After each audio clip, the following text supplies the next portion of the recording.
Feedback Express.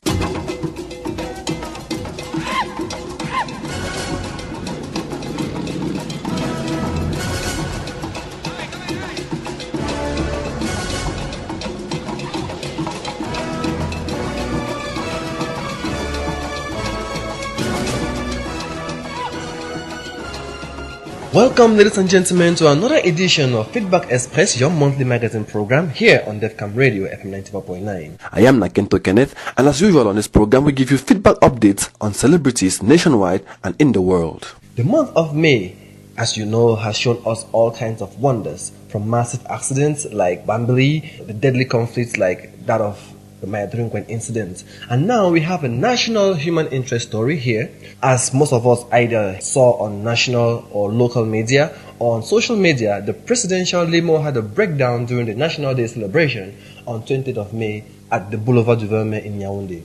Many Cameroonians have been wondering, if gold can rust, what then will iron do?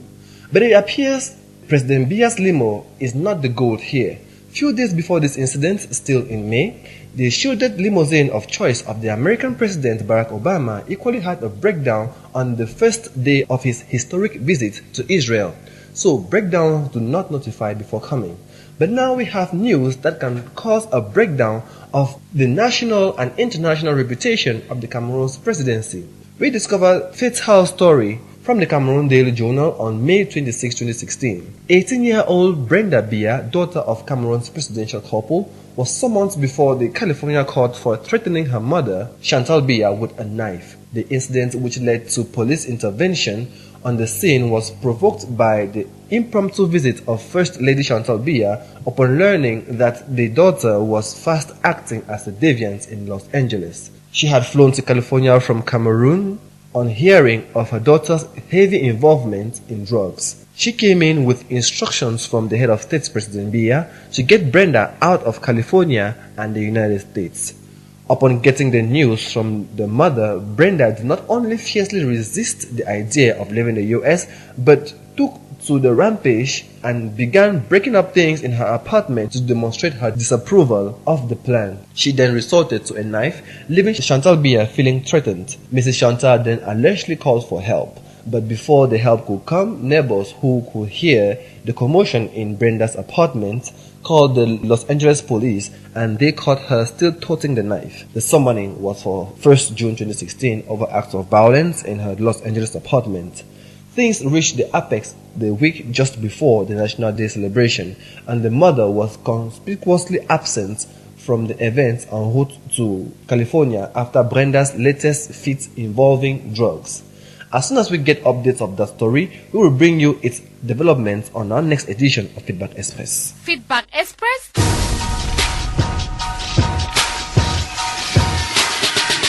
A video of Cameroon's first daughter, Anastasia Brenda Biya Iyanga, has been published showing her smoking. A user called @EjoNatiWhite shared the video via Instagram. The video shows Brenda letting go of a cloud of smoke from her mouth and nostrils as she nodded to the music playing in the background. It seems she does not care of her improper behavior considering her status in the society. She was ranked among the top first 5 beautiful presidential daughters in Africa. For those who have not seen her yet, this tells you how beautiful she is. In 2015, Yafe, KDN and Sakru sang a music about Brenda Biya. She even attended one of their concerts last year. I propose you listen to the beautiful piece of music. Brenda Biya, Biya Papa, Zesikede, Fisa Mama, Fete Zoli, Zoli bébé. Voilà, you know they say que toi t'es Zoli bébé. Moi je rêve de te faire le bisou, faire le câlin, c'est ta bouche, et de te dire que c'est toi que j'ai choisi. Comme ma série Coco, tu vas manger mon lasagne, mon pain chocolat, je vais t'acheter ceci, de jolis habits, je vais te donner les dos, pour ta jolie coiffure, tu vas faire pédicure, tu vas faire manicure, parce que c'est toi que j'ai choisi. Hey, What a music! I hope you did enjoy it. Nevertheless, let us go to another interesting story that still concerns Brenda Bia, where she was recently, I quote, a victim of racism. This was during an encounter with a limo taxi driver whom she pays $400 for a ride. Same that day, she posted a video online in French explaining what actually happened to her. Let's have a listen of what she said. Honnêtement, le racisme en Amérique, j'y croyais pas jusqu'à aujourd'hui, genre pas directement. Mais j'ai pris le taxi aujourd'hui et j'ai eu l'expérience la plus raciste de ma vie. Premièrement, j'entre dans sa voiture, je lui dis que je veux partir de Irvine à Beverly Hills et ça coûte $400, ce que je fais tout le temps. Après, il me dit qu'il ne peut pas me déposer $100 maximum. Je lui dis donc, monsieur, je n'ai pas d'argent sur moi, je vais vous rembourser quand on arrive chez moi. Il dit ok, il commence à démarrer. On a commencé à conduire, il me posait des questions comme dont ton argent est où. Je dis que c'est avec mon chauffeur qui est chez moi. Il me dit que ton chauffeur, ça n'a vraiment pas de sens, tout ce que tu dis n'a pas de sens. Je dis qui est. Il me dit mais pourquoi ton chauffeur n'est pas venu te prendre? Je lui dis monsieur, ça prend 2 heures de partir de Beverly Hills à Irvine, je voulais faire plus court, il ne me croit pas. Après il me dit pourquoi ton chauffeur garde ton argent, et c'est là où il a commencé à croire que je n'étais pas nette. Il s'est donc arrêté à 10 minutes de là où il m'a pris, il m'a dit descends, je ne te dépose pas. Et moi vous me connaissez, j'ai le sang chaud. Donc quand il a commencé à m'énerver, bien sûr j'ai commencé à mal lui répondre, à lui parler bizarrement, à l'insulter, bref. Elle me dit oui, descends. Je dis monsieur, je suis à 10 minutes de là où vous m'avez pris. Vous trouvez ça professionnel que vous me déposez à 10 minutes de chez moi, vous me demandez de descendre pour que je marche? Est-ce que c'est normal pour vous? Je lui ai dit que je ne peux pas descendre à 10 minutes d'où il m'a pris parce que ça va me faire marcher. Moi j'ai pas envie de marcher et c'est juste impoli et irrespectueux. Et c'est là où il a décidé donc de me ramener où il m'a trouvé. Après donc il m'emmène dans l'allée où j'étais et il dépasse mon entrée. Je lui dis que monsieur vous avez dépassé mon entrée. Je dis que non, je peux pas t'amener là-bas, descends seulement ici. Je dis ok, il n'y a pas de problème, je descends. Je suis donc descendu mais j'ai laissé mon sac dans sa voiture. Il a jeté mon sac, il a dit viens prendre ta merde. Tout s'est versé. J'ai dû tout reprendre, tout nettoyer, tout remettre dans le sac. C'est là où j'ai dit, oh. D'abord, si c'était une personne blanche qui voulait faire la même chose que moi, il n'aurait pas eu de problème. J'étais vraiment énervée parce que je n'avais vraiment pas envie que la même situation se reproduise avec d'autres personnes. Et je sais que c'est quelqu'un d'aigri et quelqu'un d'un peu raciste.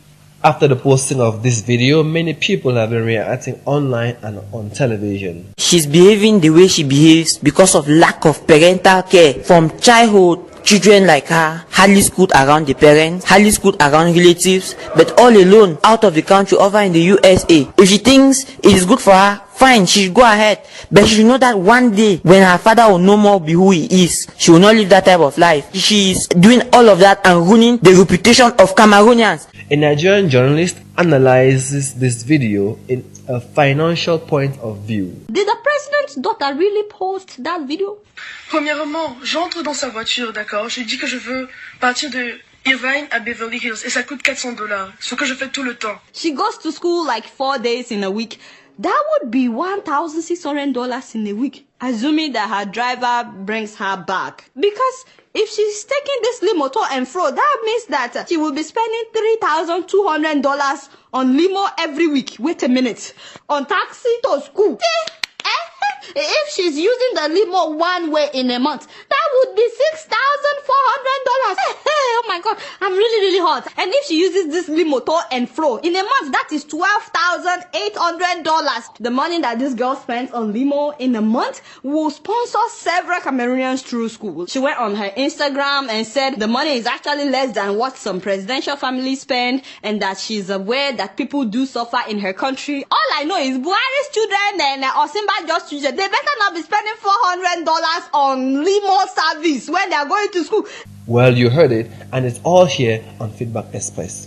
Feedback Express?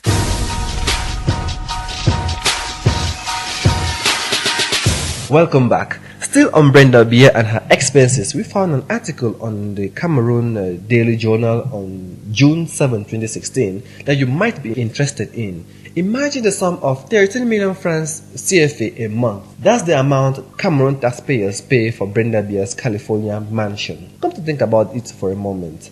Were the presidential palace in Yaoundé to be rented, would it be worth 13 million francs CFA a month? How about the Cameroon embassy in the US? How much rent does the Cameroon embassy in the US pay on a monthly basis? 30 million francs still? No one has the answers to these questions except the technocrat insiders.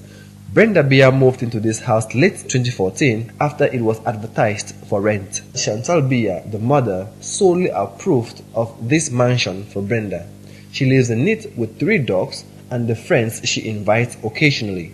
In size, the house measures up to 1,119 square meters.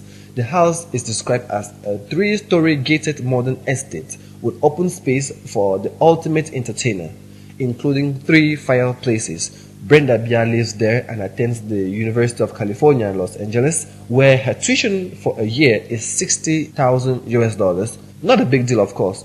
President Bia, the Cameroon journal gathered, has never been to this house. According to Zillow, a national real estate agency in the US, the appraised value of the house is stood at $10,199,522. But since they were not interested in purchasing it outright, they chose to rent it. The agents for the house demanded that she put down a year's rent in a holding account to guarantee the landlord will always get his money in a timely manner. And of course, Chantal Bia, not Brenda, put down this money. It added up to $312,000. When you convert that money into francs CFA, you will discover that it is 156 million francs CFA. In essence, that is the approximate amount of money that Cameroonian taxpayers have to pay for only one of President Bia's many children's housing every year. This amount, of course, does not include her feeding, nor does it include her Mercedes-Benz G-Class that will normally sell out for $100,000, and in francs CFA, that is over 50 million francs. The Cameroon Daily Journal sent an email to Brenda Bia asking her if by chance she knew that all those expenses were too much for just one person, and in reply, Mina Eyango, daughter of Prince Didi Eyango and best friend to Brenda Bia, wrote in Brenda's defense, saying, and I quote, "Taxpayers' money? Every single day you guys say the same thing. She's using Cameroon's taxpayers' money for taxes. She is using taxpayers' money for clothes. She is eating our taxpayers' money. Please get over it. She is the daughter of the Cameroon president, and she was born into that position." And she also continued by asking, "What do you expect from a president's daughter? A small apartment in Compton? Why is everything she does always such a huge attraction? Focus on yourself and your career." And of course, viewing the density of the situation, we tried to sample the opinion of some Cameroonians, and this is what some of them had to say. I am too young. I'm too young to go to Guantanamo. One, who chose to be anonymous, said, "This is a wake-up call for Cameroonians to stand up and say no to such taxpayer money being spent without anyone accounting for. Just imagine for a moment if any cabinet minister in the country was caught spending such outrageous amount of money for the house of his or her 19-year-old. Won't an inquest be launched for him by the Special Criminal Court in Yaoundé and perhaps get him ultimately landed into Konenge? While we leave you to ponder over these issues, let me say thank you for being part of today's magazine program, Feedback Express on DEFCAM Radio FM 94.9, the radio of the new generation. Don't fail to tune in for next program in July, because there will still be something to say about a celebrity. I have been Nakento Kenneth for presentation, and the producer of today's program is Stephen Ojo. See you next time. Bye-bye. Feedback Express.